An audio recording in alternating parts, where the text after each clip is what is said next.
il y avait régulièrement, lors des élections communales, chaque 4 ans, toute une agitation. Oh, à ce moment-là, il y avait quand même pas mal de... C'était même assez drôle. Il n'y avait pas de débat purement politique, mais chacun courait après son équipe, après ses adhérents, avec des circulaires, avec des assemblées, et puis essayait de faire des programmes en guillemets. Alors nous, par exemple, les socialistes, on faisait une lettre aux citoyens pour expliquer, disons, au fond, on essayait d'amener un débat politique. Politique. Seulement, on a toujours fait, nous, à Verneilla, et c'est une des qualités de la gauche, on a regardé toujours l'intérêt de la commune et pas l'intérêt d'un ou deux personnes. Alors c'est pour ça qu'on n'était pas toujours estimé pour ça. Mais il y avait une sorte de chasse aux électeurs.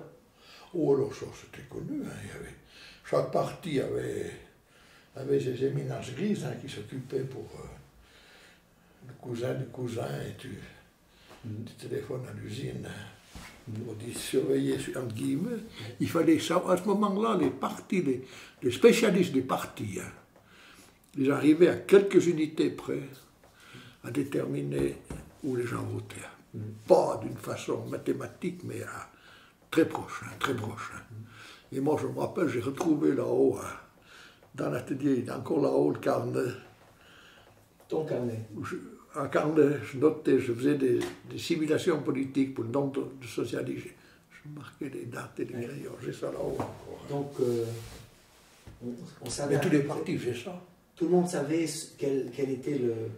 Et quand on a eu la majorité avec les radicaux, quand papa est venu président les 2 fois, je suis sûr que les grands spécialistes à 2 unités près, ça veut dire qu'on était 185 d'un côté, 187 de l'autre côté. Hein.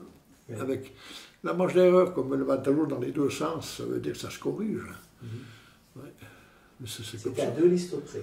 Oh oui, papa a été élu la 2e fois à 1 liste près. Une. Alors c'est encore pire. Hein. À l'élection à la présidence. À la présidence, oui.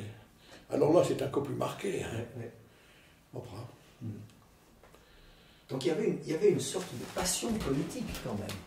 C'est-à-dire qu'à ce moment-là, il y avait un antagonisme entre les radicaux et les PDC en Madeleine à ce moment-là.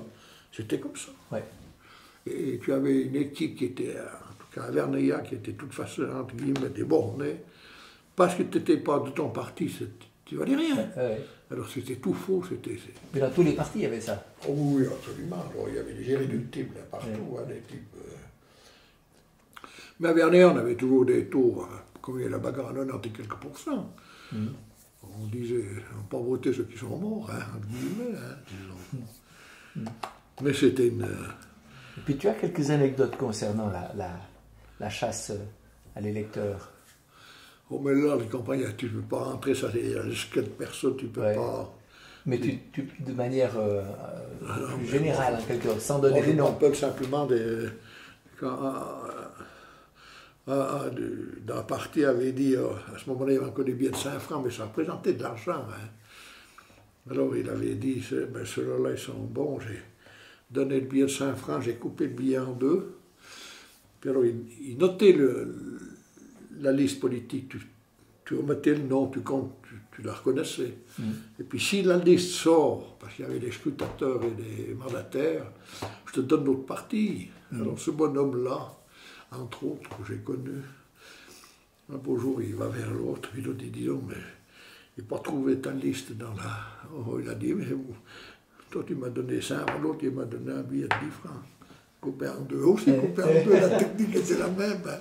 Alors il a reçu l'autre partie du billet, mais ça représentait. Hein. Donc il faisait un signe sur sa liste pour qu'elle soit reconnaissable. Oui, mais la liste c'est facile. Parce que les listes marquées, la loi est formelle. Mais si moi je trace le nom du candidat, puis que j'écris, moi, de ma main, je reconnais ma... Non. Ouais. Alors, toi oui, mais les autres. Mais le mandataire, il sait. C'est lui qui fait ça. Alors le mandataire, il sait si elle vient. Ah d'accord. C'est le mandataire qui fait ça. Tu comprends? Il y a différentes façons. Tu écris par exemple en lettres l'imprimerie, comme ça. Hein. Comme ça, tu reconnais. Ceux qui marquent la liste les connaissent. Donc en fait, le mandataire écrivait déjà, remplissait le bulletin que l'autre devait porter dans l'urne. Oui, c'est comme ça. Contre la moitié d'un billet. Ça, c'était un cas. Et puis la deuxième moitié arrivait quand on avait bien vu qu'il l'avait déposé. Alors il y avait beaucoup d'exemples. On racontait que les gens, ça c'était connu.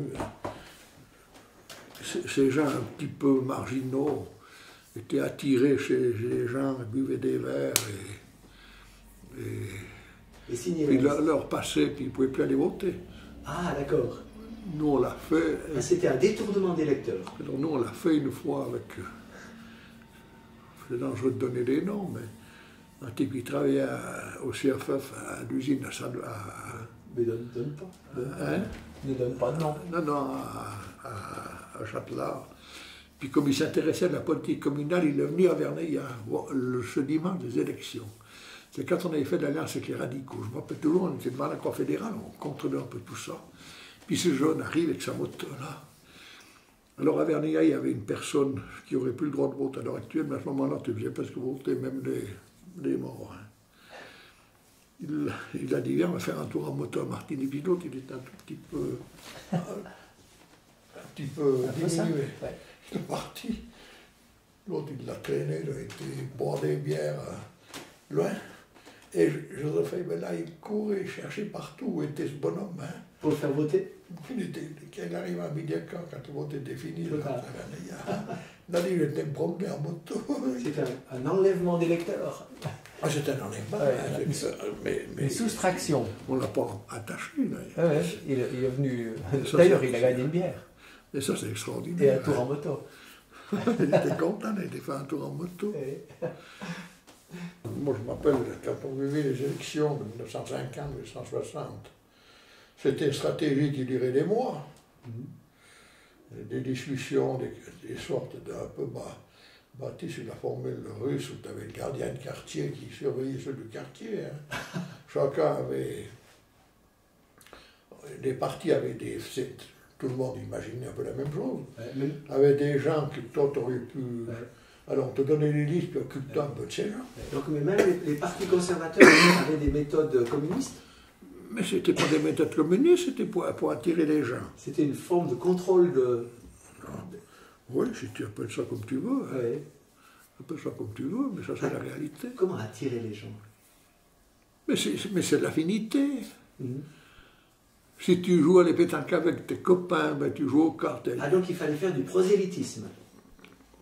C'est-à-dire que tu utilisais les relations que tu avais. Pour convaincre des gens que tu connaissais d'adhérer. Voilà. C'est ça.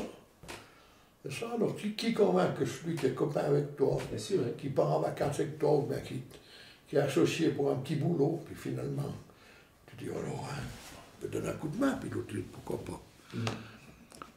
La couleur politique pour être nommé dans certains postes. Oh, c'est-à-dire que c'était il faut bien reconnaître que c'était dans tous les partis la même chose, dans tous les cantons. Dans le canton de Vaud, il y a 100 ans en arrière ou 60 ans, si tu n'étais pas radical, tu n'avais aucune place. En Valais, on prétendait qu'à l'école normale, pour être instituteur, si tu n'avais pas entre guillemets, un pédigre noir, tu n'allais pas. Ouais, le saut du parti. Et puis ceux qui étaient à l'école, il y a beaucoup d'instituteurs qui étaient à gauche ou radicaux, qui étaient à l'école normale, puis qui ont loupé les examens des fois parce qu'ils n'avaient pas les capacités, on disait c'est parce qu'il est radical ou socialiste. C'était comme ça à ce moment-là. C'était important. Hein.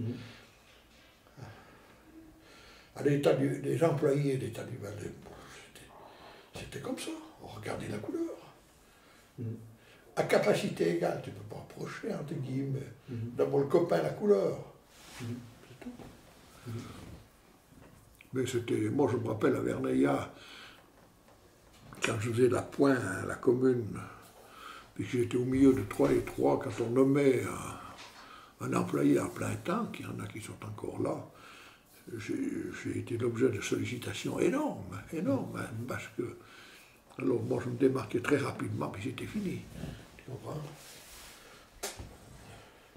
Si tu as affaire à un type intelligent, moi je me rappelle simplement qu'avec un syndic que j'ai beaucoup aimé, quand il a fallu nommer une personne importante au plan du commune, il y avait la bagarre politique, ce syndic m'a dit, qu'est-ce que tu penses, Jean? J'ai dit, ben voilà, je suis dans le meilleur. Il m'a dit, c'est un ordre. Et il a été l'intelligence de ce président-là de ne pas être contre, puisqu'il était battu. Ouais. C'est ça l'intelligence, c'est tout. Ouais. Et avec Jérôme, c'était toujours comme ça. On rit de l'épaule, mes parents.